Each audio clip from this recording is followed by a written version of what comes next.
5 মাসের স্যালারি আমাদের আটকা, ঠিক আছে। তো আমরা ঢাকা শহরে থাকি, বাচ্চা কাচ্চা পড়াশোনা করি, আমরা তো পেটের দায়ে চাকরি করি, তাই না? পেট যদি আমি লাভলি আক্তার, জাতীয় নাক কান গলা থেকে বলছি, লাভলি আক্তার। আমাদের বেতন ঠিকমতো হচ্ছিল না, আর ঠিকমতো আমাদের যে চাকরি আজকে যায় কালকে যায় পশু যায় এরকম যায় যায় অবস্থা যায়, কিন্তু আমরা চাচ্ছি চাকরিটা না যাক, আমরা তো ঠিকমতো আমাদের বেতন দিক। আমরা তো খাটাখাটনি কম করতেছি না, আমরা ঠিকাদার কেন হবো? আমরা দেশ স্বাধীন করছি, আমরা স্বাধীন দেশে স্বাধীন আমরা কর্মচারী, স্বাধীন মানুষ, তাহলে আমরা কেন এত কষ্ট করব? কেন আমরা ইয়া করবো? আমরা নির্যাতন কেন হবো? দীর্ঘদিন ধরে আজকে 14-15 বছর ধরে চাকরি করতেছি, এখন আমাদের 1 বছরের মতো নয় বেতন বন্ধ।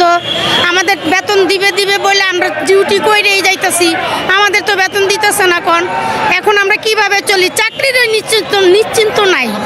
আমাদের আউটসোর্সিং প্রথাকে বিলুপ্ত করা, ঠিকাদার প্রথাকে বিলুপ্ত করা আমাদের মূল উদ্দেশ্য আছে।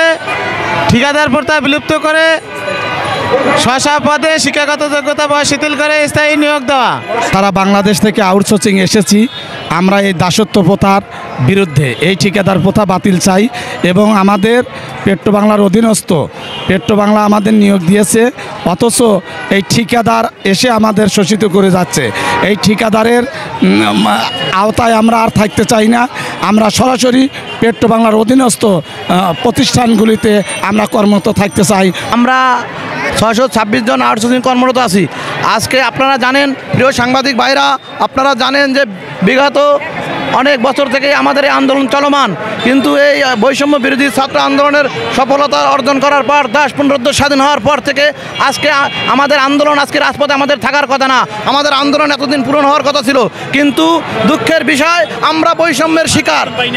এই বাংলাদেশে কোনো দাস প্রথা থাকতে পারবে না। আপনারা জানেন, ব্রিটিশরা এদেশে আমাদের দাস হিসেবে ব্যবহার করছে। তাই আমাদের জাতীয় কবি কাজী নজরুল ইসলাম ব্রিটিশদের বিরুদ্ধে একটা স্লোগান দিয়ে গেছিল, আপনাদের মনে আছে কিনা জানি না, যে ব্রিটিশদের উদ্দেশ্যে উনি বলেছিল, তোরা এদের ছাড়বি কিনা বল, নইলে তোদের কিলের তরে হাড্ডি করবো দল। শ্রমিক, আমরা শ্রমিক, আমাদের উপর নির্যাতন করবেন না। আমাদের উপর যদি নির্যাতন করেন তাহলে কিন্তু আপনার আল্লাহ তারা সহ্য করবে না। সাজি, আপনারা জানেন যে আমাদের মেয়েরা অনেক প্রেগনেন্ট, এই অসুস্থ অবস্থা নিয়ে আমরা আজকে রাজপথ অবরোধ করে বসে আছি।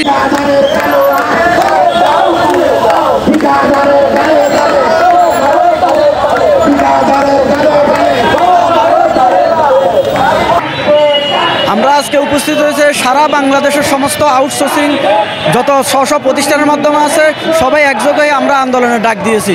আন্দোলনের মূল উদ্দেশ্য হচ্ছে যে আমাদেরকে সরকার অতি বিলম্বে তৃতীয় পক্ষ অর্থাৎ ঠিকাদারি তৃতীয় পক্ষ দালাল থেকে উদ্ধার করে আমাদেরকে সরকারিকরণ করার জন্য, এবং হয়তোবা স্ব প্রতিষ্ঠানের মাধ্যমে কোম্পানিকরণ করার জন্য।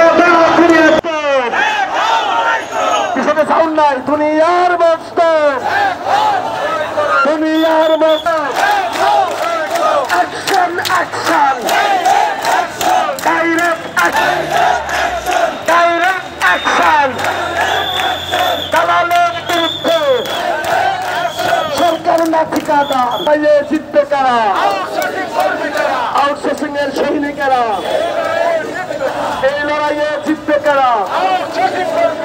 আউটসোর্সিং এর সৈনিকেরা, এই লড়াইয়ে জিতবে বেতন দেবে সরকার।